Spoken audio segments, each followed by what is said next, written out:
called Nightboat will serve to organize and measure the best of our energies and skills.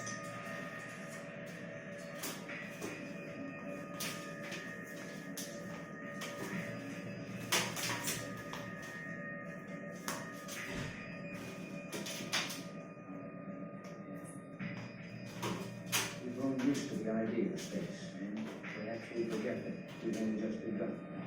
It's hard to grasp us. But for 25 years, the United States Space Program has been doing just that. And it surely bound the earth to touch the face of Earth.